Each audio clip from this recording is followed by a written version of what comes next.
YouTube, it's Eleanor here, and today I want to talk to you about the Booksellers YA Book Prize for 2019. This isn't a prize that I've known an awful lot about before, but I've been receiving the Bookseller magazine for a while now, and this was one of the articles, and I looked at the YA books that were on the shortlist for this. There's 10 books, and I'd read a couple and really enjoyed them, so I thought, why not? I'm going to read all of them. I know a lot of people are doing the Women's Book Prize this year and reading all the books off there. I just had a look at that and there just wasn't enough on there to really sort of entice me to want to read them, unfortunately. I shall be following though everybody else's journey and maybe picking the ones that a lot of people like to read afterwards, but I thought this might be a doable reading list for me. So I believe the prize started in 2015 and the prize winner for that year was Louise O'Neill with Only Ever Yours, which I really loved. It was a really great book. So the winner of the prize is going to be announced on the 30th of May at the Hay&Y Festival, the Hay Literary Festival. I'm not unfortunately going to be going to that this year, but I will be hopefully giving you a video telling you which one I think should win.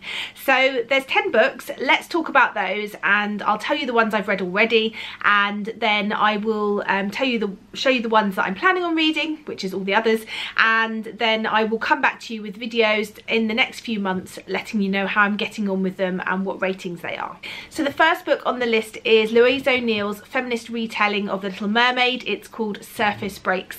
I've heard interesting things about this one. I wasn't sure if it was one I was going to pick up personally, but seeing as it's on the list, I now will. Next is a book by Juno Dawson called Clean. I have had a hit and miss relationship with Juno's work before, but I read Clean last year or the beginning of this year and I really enjoyed it. It follows a look at addiction and mental health, and I thought it was quite a realistic portrayal. It didn't sugarcoat things, which I thought was really good. So I will talk a bit more about that when I talk about the books that I have read. Next on the list is Big Bones by Laura Dockwell. I quite enjoyed this one. I thought it was a really fun and interesting read. I didn't love it as much as some people did. I know that some people really love this book, but I did enjoy it. We follow a young girl who, by her own admission, is a large girl, and she talks in sort of a diary entry about her life. We find out a bit more about her. It's a body positive story. Laura Wood's A Sky Painted Gold is a coming-of-age novel set in 1920s Cornwall, so I'm really looking forward to seeing how that one feels. I've heard from people that have read it that the setting is really rich and interesting, so I look forward to see if I find that too. Next up is Only Love Can Break Your Heart by Catherine Webber. I have this here ready to go. This is a story apparently of Reiko and also Seth. I believe it's they're both sort of running away from different things and they spend the summer together, and it's I'm sure going to be exploring both love and various other topics as well, so I'm looking forward to seeing what I think of this one. Also on the list is White Rabbit, Red Wolf by Tom Pollock, and this is about 17-year-old Pete, who's a math prodigy, also suffers from severe panic attacks and takes refuge in the love and support of his family, but his life is crippled by fear. Then he discovers his mother's been stabbed and his twin sister Belle is missing, and he is dragged into a world of espionage and violence where state and family secrets intertwine.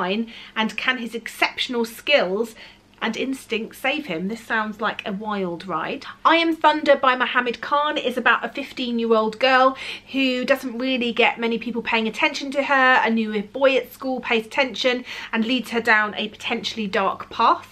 Goodbye Perfect by Sarah Bernard is the story of Eden, who has a perfect best friend, straight A best friend, pretty much the only thing she feels she can rely on in her life, and then one day this best friend ups and disappears with a boy who she never expected her to disappear with, and slowly Eden's life starts to unravel, and there is sort of mysteries that start to come to the forefront. I've recently read my first Sarah Bernard's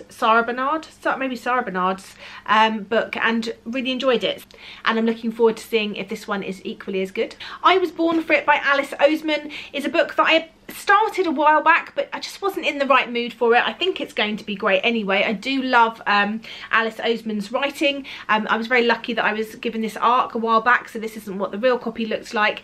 This is about Angel. She is obsessed with this band called the Ark.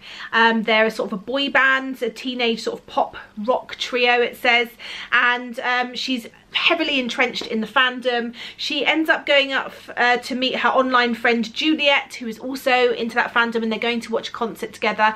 And I think this is going to be about them and also Jimmy, who is a member of the Ark, and their sort of experiences. I know there's a lot of diversity in Alice's books, and I think this is no exception, so I look forward to finally getting to this one. And then the final one is called The Outwalkers by Fiona Shaw, and this says it is a post-Brexit dystopia which sees Jake, our main character, escape from his orphanage and join a gang which is on the run, hunted by the government.